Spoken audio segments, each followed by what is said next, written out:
So welcome to part 2 of the last Airbender Spoilerz segment. And in this time I'm going to talk about book 3, aka season 3 of the last Airbender. Now, I did see this season kind of out of order. It was the only season I did not catch on television. But I caught the first 2 seasons on television for sure, but not this one, sadly. But I bought the season DVD set because I knew I was going to love it regardless, especially since I loved the ending. So I started watching it, and man, I loved that season. Was really one of my favorite seasons of that show. To name a few of my favorite episodes, it has got to be the Beach House.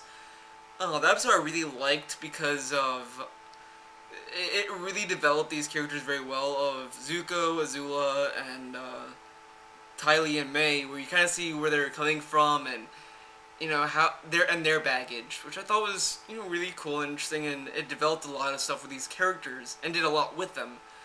And I especially love the moments where you see Azula trying to be social and talk like a normal teenager, like a normal teenager, but she keeps failing every time she's trying to talk, and she falls back to her comfort zone of this like territorial kind of monster, and that is just funny to me because that's almost all she knows. And when you put her into like a place that she's not, that she doesn't know, she just she struggles, and I kind of love those kind of jokes, and I just kind of that episode really did a good job showing that.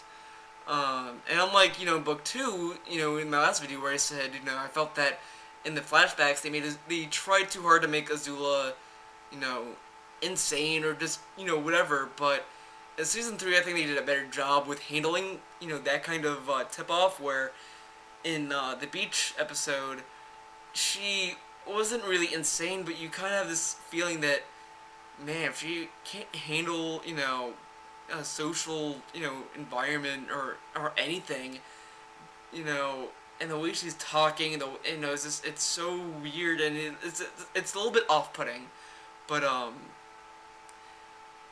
it wasn't enough where it was beating you over the head with it the way that the second season was. But another good episode that is definitely worth mentioning, and if you have, to me, I would show this episode to anyone. I don't care about the order. I don't give a fuck. This particular episode is really great. It's called The Puppet Master. It's really one of my favorite episodes of this season. That episode almost is a little bit better than the finale, almost.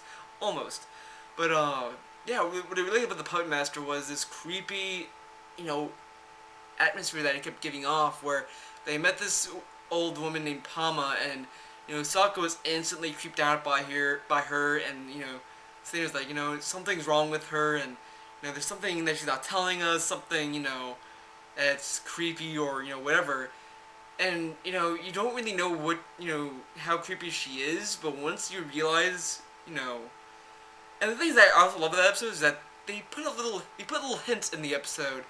And I mean, yeah, some of them are just kind of like typical hints that are like, yeah, but the one that kind of really gave me a hint of even bloodbending was because they get the end of the big reveal was that she's a bloodbender, which I thought was a great reveal, but really what kind of led me to believe that more so than it's not how she talks or what she has in her house that made me creeped out by her. I mean, yeah, those were creepy stuff, but the one thing that kind of led me to believe that she is little it's creepy and scary and heartless was really when she was training Katara about like how she would pull out water in thin air, and really how she was saying like, oh you there's water where you don't really think about it, and really when she said that it was just like, okay, there might be something fishy here.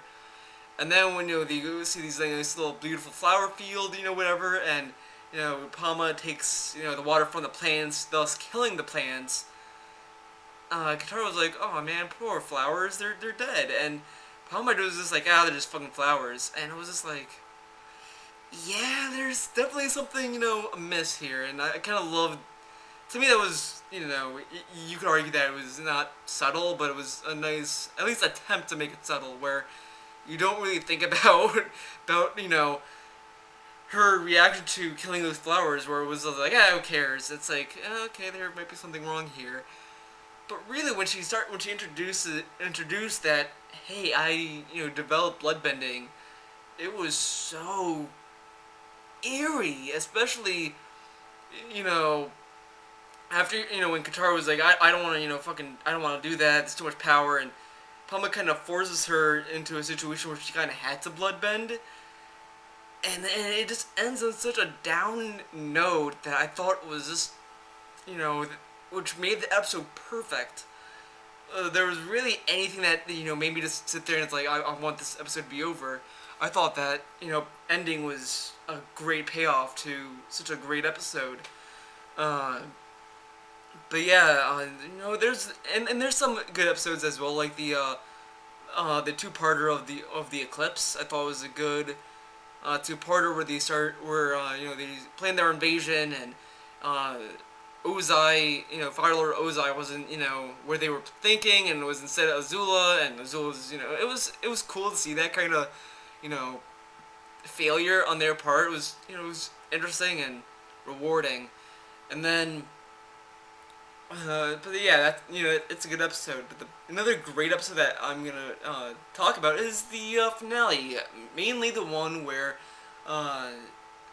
you see Azula slowly start to lose her mind, and that is an episode that I really liked because they were building this insanity up throughout the third season, especially, and then just seeing her not trusting all her henchmen, not trusting them, not trusting, pretty much everyone.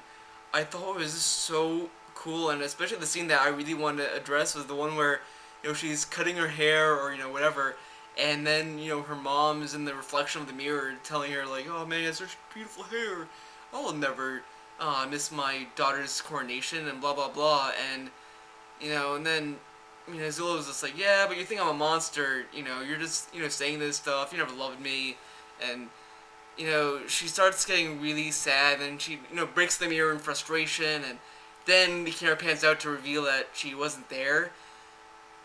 I thought that was awesome. I loved that, that trickery, because I wasn't expecting the mom to be a hallucination, because I knew she was gone, but I didn't know, to what extent, or whatever. So to see her, that to be a hallucination was like, oh shit, she's a fucking insane lady. And yeah, ultimately the finale was good. I, thought I had good closure. So yeah, ultimately I liked the third season. That's really what I thought of it. If you want me to do a versus video between Korra and Last Airbender, feel free to let me know. Otherwise, this is all you're gonna get. See you next time. Hopefully next week I will talk about Young Justice.